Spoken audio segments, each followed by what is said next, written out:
আসসালামু আলাইকুম। হে জগতবাসী, আমি নুসরাত জাহান সামিয়া আবারও আপনাদের সামনে হাজির হইলাম বিশ্বআধ্যাত্মিক জ্ঞান সঞ্চার দরবার শরীফ হইতে আমার পিতা শামীম আলী চিশতির লেখা একটি গ্রন্থ। সেই গ্রন্থটির নাম হলো শরীয়তের পেট থেকে হাকিকত এবং মারিফতকে উদ্ধার। সেই গ্রন্থটির একটি আলোচনা শোনাবো। আপনারা যদি আমার আলোচনাগুলো মনোযোগ সহকারে শোনেন তাহলে অবশ্যই বুঝতে পারবেন। আজকে আমি যে আলোচনাটি করব সে আলোচনাটির হেডলাইন হলো ভাও দেখতেছি এর মধ্যে উল্টা লুকায় আছে, এবং উল্টা দেখতেছি এর মধ্যে ভাও লুকায় আছে। এই নিয়ে কিছু তত্ত্ব আলোচনা করিব। ভাও দেখতেছি এর মধ্যে উল্টা লুকায় আছে কেমন করে? একজন কারি সাহেব, মাওলানা সাহেব বা মসজিদের একজন ইমাম সাহেব সারা জীবন নামাজ রোজা করিল। একটা নামাজ, একটা রোজা ও এক ওয়াক্ত নামাজও কাজা করিল না। জগতের লোকেরা তাকে সম্মান দিয়ে কথা বলে, এই দুনিয়াতে ভালো চলে, অভাব অনটন নাই। কিন্তু এই পৃথিবীতে যতটুকু ইবাদত করেছে এর চেয়ে বেশি চেয়ে নিতেছে মোনাজাত করিয়া। এই নামাজ পড়িয়া নামাজের মাধ্যমে আল্লাহর সাক্ষাৎ কি হয়েছিল? যেই রোজা করিল সেই রোজার পুরস্কার কি আল্লাহ তার নিজের হাত দিয়ে দিয়েছিলেন? এক হাফিজকারী মাওলানার মাঝে যাহা কিছু দেখা গেল, আল্লাহর আইন ঠিক মতো পালন করিয়া গিয়াছেন। সব কিছু ঠিক মতোই দেখা গিয়াছিল, ভাও মতোই দেখা গিয়াছিল। কখনো কিছু উল্টা দেখা যায়নি। কিন্তু দেখা যায় এমন একটা মাওলানা কারি সাহেব মারা গেল, কবরে তাকে রেখে আসা হইল। দু একদিন পরেই কবরটাকে শোরুম দেখা গেল। তার মানে শিয়ালে তার লাশটা খেয়ে নিয়েছে। এই মাওলানাকারীর উসিলা করিয়া আল্লাহর কাছে কেউ কিছু চাইলে তা পায় না, আর কেউ কিছু চায়ও না। তাহারা আল্লাহর গোলাম হইয়া মরিতে পেরেছে কিনা তাও জানা নাই। কিন্তু জগতের লোকেরা তাকে উল্টা কোনো কিছুই দেখে নাই, ভাও মতোই সব কিছু দেখেছে। এতেই এদের এই অবস্থা। এখন দেখে আসি যারা উল্টা চলে তাদের কি অবস্থা।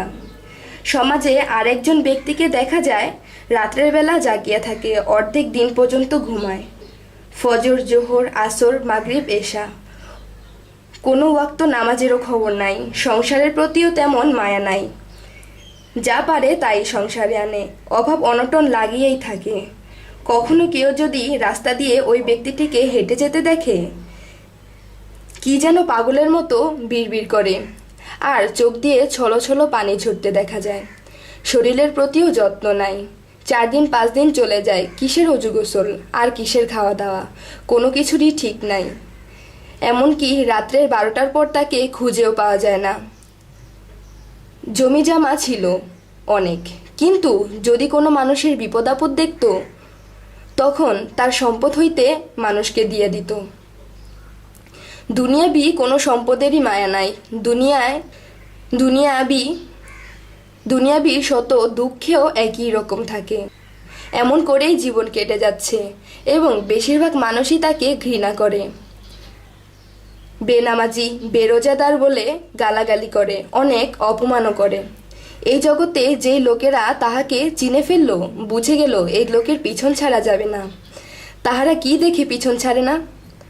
ওই ব্যক্তিটি কাউকে কিছু বলে দিলে তা হইয়া যায়। কোনো অসুস্থ রোগীর মাথায় হাত বুলিয়ে দিলে সেই রোগীটি সুস্থ হয়ে যায়। নিঃসন্তানকে বলে দিলেও, যাও, আল্লাহ তোমাকে একটি ফুটফুটে ছেলে সন্তান দান করবে। যার 12 বছর ধরে সন্তান হয় না, এই লোকটির কথায় আল্লাহ একটি সন্তান দিয়ে দিল। আস্তে আস্তে মানুষ তাহারা অনেক কিছুই ভালো প্রমাণ পাইয়া গেল।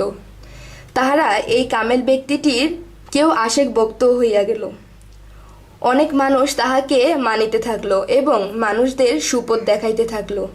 এই জগতে একজন ব্যক্তিকে তার ভার বহন দিয়া তিনি এই পৃথিবী ত্যাগ করিল।